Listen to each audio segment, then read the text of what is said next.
Olá, meninos. Bom dia, tudo bem? Professor Cristiano, de Sociologia. Essa aula está sendo gravada por meus alunos do segundo ano do Colégio Belos. Nós estamos dando sequência a um assunto muito importante chamado cidadania, o avanço da cidadania.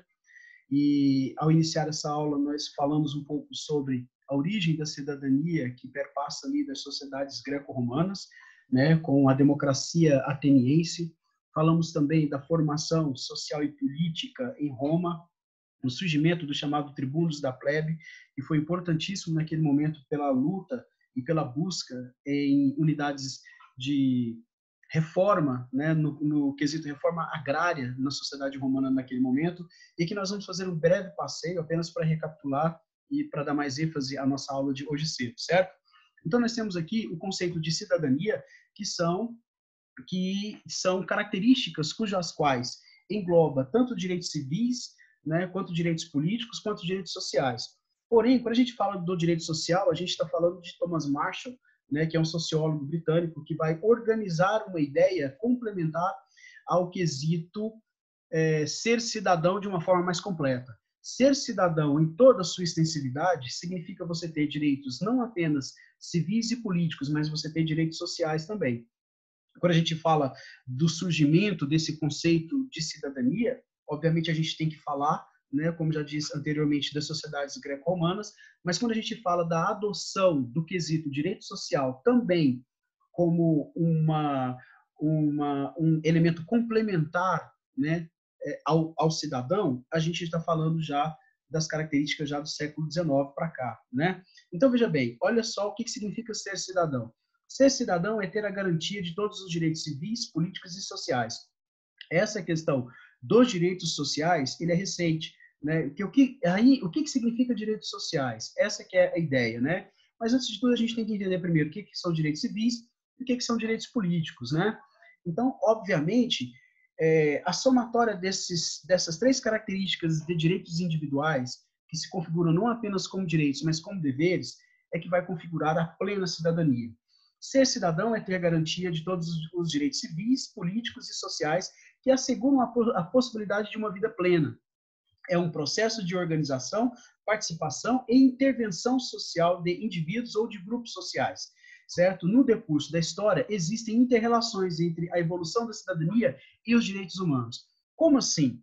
No processo de desenvolvimento da cidadania, ele já não se estabelece ali pronto e respondendo todas as questões sociais na chamada sociedade da antiguidade clássica, como Grécia e Roma. Ele vai passando por um processo de desenvolvimento. E esse processo de desenvolvimento, ele vai desde leis e códigos de leis primitivos, como o Código de Hammurabi, né, olho por olho, dente por dente, com o fortalecimento do Estado, isso dos povos da antiguidade.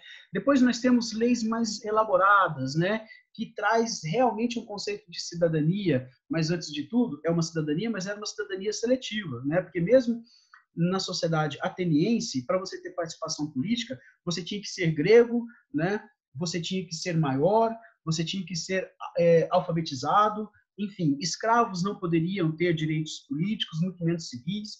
Então, esse processo de desenvolvimento, ele vem com as instituições democráticas, ele vem com as leis, a lei das 12 tábuas na Roma Antiga, né, que traziam ideais de liberdade e de proteção ao direito dos cidadãos. Esse processo de desenvolvimento, obviamente, eu vou avançar um pouco mais, porque a gente já falou sobre isso, é para chegar na questão da formação de uma sociedade, né, que vem através e ao longo da história, né, tudo isso a gente já viu, ocupando espaços, né, e buscando inserir nesses espaços a democracia.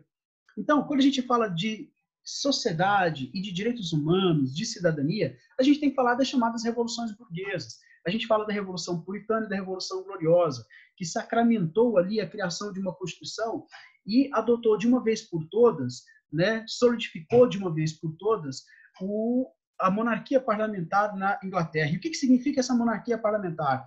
É aquele clichê, o rei reina, mas ele não governa. Então, nós temos aqui a Revolução Francesa como um fato histórico importantíssimo, porque trouxe à humanidade a ideia de direitos individuais, quebrou o aspecto vertical de ordens do antigo regime. Agora, esse processo de desenvolvimento passa pela Revolução Francesa, né?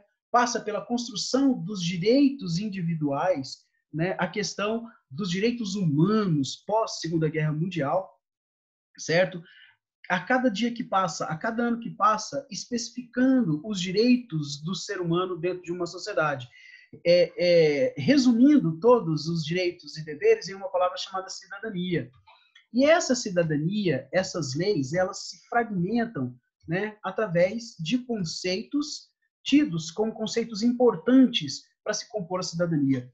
Primeiro deles, os direitos civis. O que são esses direitos civis? Ó, século XVII e século XVIII procurava-se garantir a liberdade religiosa e de pensamento, direito de ir e vir, direito à propriedade e liberdade contratual, escolher o trabalho e a justiça. Isso são direitos o quê? Civis.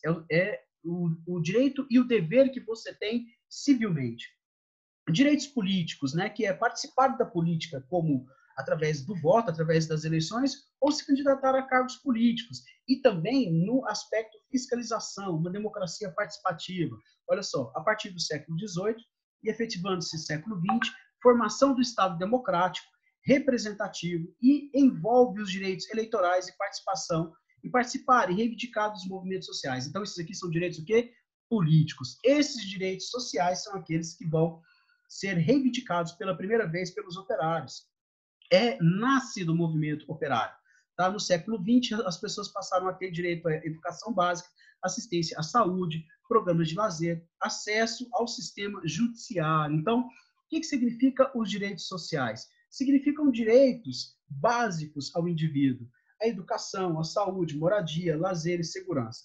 Recapitulando, esses 3 direitos foram determinados por Thomas Marshall como o resumo da palavra cidadania. Para você ser cidadão, você tem que ter direito civil, né? E esse direito civil são os direitos individuais, o livre pensamento, a liberdade de expressão, o de ir e vir, certo? Os direitos políticos é de manifestação política, de participar da política através das eleições, certo? Tanto votando quanto sendo candidato.